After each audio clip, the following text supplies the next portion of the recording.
Welcome to our video on modern financial management for not-for-profits. My name is Rebecca Gatehouse and I'm one of the business development managers and not-for-profit solution advisors at Professional Advantage. So now we want to move into AP automation and cost control. And here we see the opportunity for a lot of automation. We see historically a lot of manual steps around managing the documents themselves that come in from suppliers, workflows typically a manual. We haven't been able to apply the approvals and delegation of authority and those types of things before because our clients haven't had the technology to support it. So Business Central provides you with that, provides you with the automation opportunity, and Rob's going to walk through a process from a purchase invoice all the way through and show you also how we can do that cost control. So obviously monitoring your budgets is really important when you have funding. And also when you've got not a finite buckets of money and you've got to control your expenses and spending and monitor that closely. So Rob's going to show you how we do that as well. Okay, so here I am in my homepage. I'm just going to scroll back down and you'll see as I scroll down here, I have this area dedicated to my document capture activities. This is basically an area with active tiles or live tiles showing me exactly all of those AP invoices that my vendor has sent to me. Now, these are documents that we are reading from any emails that your vendor sends to you. So it's, for example, to your accounts payable account or something like that. We could route those documents or those emails to our OCR engine. The OCR engine will read through those documents and convert those into what we're about to see here. So I can see that I've got a document here sitting waiting to be registered. If I click on this tile here, I come into this area here, there we have it. We have an invoice that's coming from Fabricam Inc., one of my vendors. And I'll just make this a little bit bigger on the left here, on the right here. And there's a copy of the image of the invoice that was read through. And you'll see that what the OCR engine has done is read through the document and has pulled out all the pertinent information. In this example here, we can see that it's been able to identify the invoice number, and at the bottom here, it's picked up the totals of that invoice and it's populated all that information in here ready for it to be converted or created, in this case, as an accounts payable invoice. And behind the scenes, I've done some, shall I say, mapping or configuration of this particular vendor's invoices so that in this example here, I can see that they're all being coded to this particular GL account. Yeah. Now, one of the reasons why this document didn't automatically get created and converted into an accounts payable invoice is because as you can see here in red, I get a big warning to say, hey, that invoice number 12345A already exists for that vendor. So that's one of the great things about this is that it's not going to accidentally, just because we've got automation doesn't mean that we forget about all the important things we need to do, like checking that we don't already have an invoice. So it's done its job.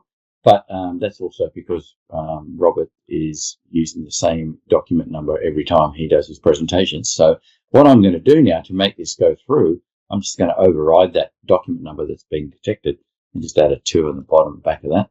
And then when I do that, you'll see that the warning disappears or the error disappears and we're good to go.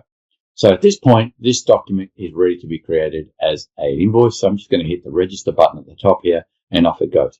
Now, at this point, I do want to highlight the fact that what I've just done there can be bypassed. If that document didn't have any errors, then we could bypass that whole screen. And the first we would see of an invoice that came through from a vendor is what you're seeing on the screen now. And that is that it is a full invoice with all the pertinent information. So we've got all the dates, the vendor's been entered, the document number's been entered for us, the GL accounts or whatever the line items, if you want to detect all the line items, it can pick up all the line items, it can code those line items. It will store a copy of that invoice right here alongside of the transaction. And then this document is now ready for the next step. But before we do that, we might want to add some coding at this point. In this case, I do. I want to put a grant code on this because I want to show you now how I'm going to put a grant code of 1 here, just my generic grant codes that I'm using. I want to show you now how the system is basically going to also invoke what we call the budget checking process. Yeah. So on the right here, my little fact box here under my document image, you'll see that I actually have a document, or should I say a budget control area here. Now that I've entered my grant code in here, it returns to me immediately the budget for that grant. So it says, okay, for grant one, I know that you have a budget of X dollars. You have what they call an unengaged amount of $1,800, which is the amount that we're looking at the moment. And you've got realized amount of $1,980. So we've already used, out of the $2,000, we've already used $1,980, plus we're trying to get another $1,800 through. So really, we only have $20 worth of budget left on that particular GL account for that period. So that's what all the budget control is doing for us.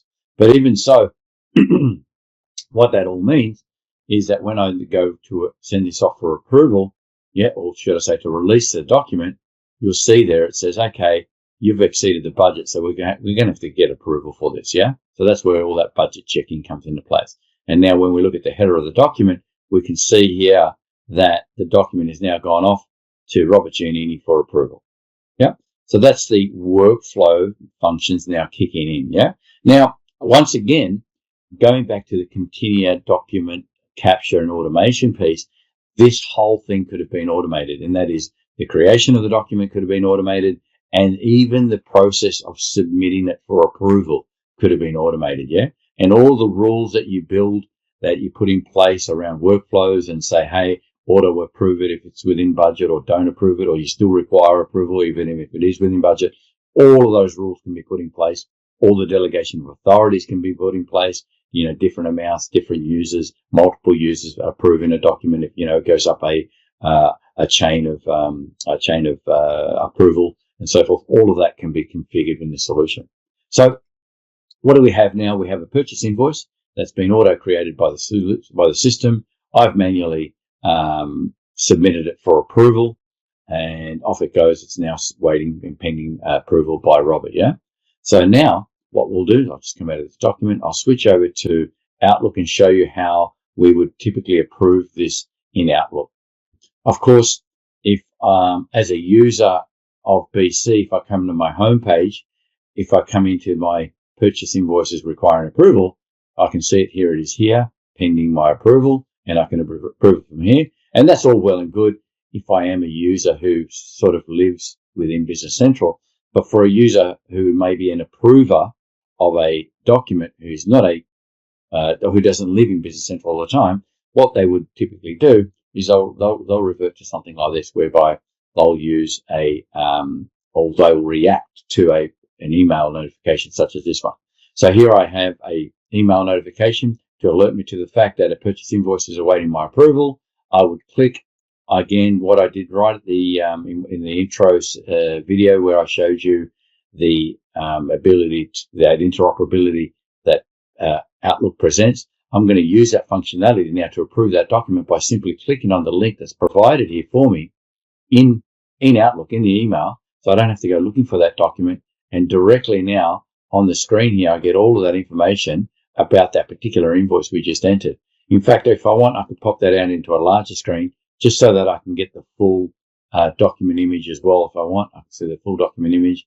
And then once I'm in this screen here, that's where I can come across to the Approve tab here, and I can enter my approval comments. And there I go, put some comments in there to say it was okay. And then I can hit the Approve button here, and off it goes. That document is now approved and done. And I did all of that by simply clicking a single click from the hyperlink that was provided by Outlook, yeah? Now, when I switch back into Business Central, let's have a look at what it's done in Business Central. If I come into Business Central, we have a look at the screen here. We should see that the document that we entered, this one here, is now at a status of release. We can see it was approved by Robert Giannini. We can see the comments that were made along the way, and we can see obviously the image and the invoice is stored there. So from an audit perspective, come end of year or whenever the audit is carried out, you can see that an auditor doesn't have to go very far. In fact, all they have to do is drill down and open up this screen here to get all the information they need to carry out the audit, being a copy of the invoice and any approvals. In fact, if I go into the approvals area here, I can see that there's all the approvals, who approved it, any comments that were made along the way, etc., etc. So that sort of hopefully gives you a bit of an insight to that AP automation that Rebecca has been talking about, and how it should streamline that whole AP process in any organisation. All right, Thanks. back over to you, Rebecca. Thanks, Rob. Of course, there's also, we didn't show it today, but there's also starting the step at a purchase order and even a purchase quote available as standard functionality out of Business Central. Thanks, Rebecca. Yeah. Yes. So that were the three key areas we wanted to highlight, just a brief overview of how Business Central is structured, and then how we can automate that AP process, as well as keeping a sharp eye on our budgets as well, which is really important. So that wraps up the demonstration of Business Central. So thanks, Rob. I just wanted to quickly share with the audience about, I guess, the different pricing options and available for Business Central. We have essentially three key concepts to understand. We have a team member, which is essentially a read-only and approval type user. There are some other bits and pieces of functionality, but that's the key thing to remember. It's read-only, and approvers need to be a team member. Now, there is not-for-profit pricing available for Business Central, which makes it really attractive when it comes to looking at the cost-effectiveness side of Business Central. Because as you would know, as a not-for-profit, there's not-for-profit pricing that you get for Microsoft 365 and Azure and Power BI, and this extends to Business Central as well. So you can see the pricing that Essential is pretty much what 90% of our clients would use, and that's really most of the functionality in Business Central, except for two things: service management module and manufacturing module. So I'd say all of our not-for-profits would use Essential licenses, which you can see the per user, so per named user per month is that pricing there, $41.90 and $59.90 as well. Now, as a commitment to the not-for-profits, our not-for-profit clients, Business Central also offer a 15% rebate on consulting and implementation services for our projects that we do with our not-for-profit clients. Now, there are terms and conditions with that as well, but essentially within a project, we're giving you back that 15%, which can then be allocated to any key areas of your organisation that requires it. So thank you very much for your time. Thank you, Rob, for spending some time with me today to highlight the key areas of Business Central and how it's a relevant solution for any not-for-profit looking towards that more interconnected, modern financial management solution.